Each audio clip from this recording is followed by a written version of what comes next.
নবীর একটা আদর্শের কারণে জান্নাতে যাবে। সিরত মানি আদর্শ। আর এটা আমরা কদমে কদমে মুহতাজ।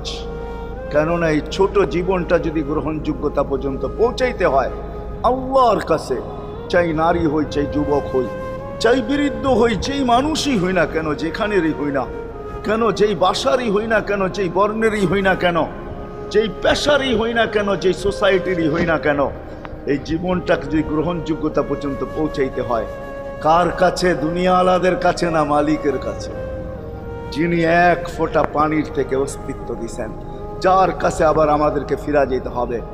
পালানের কোনো সুযোগ নাই। এই জন্যই কোরআন আমাদেরকে বোঝায় আইনাল মাফার।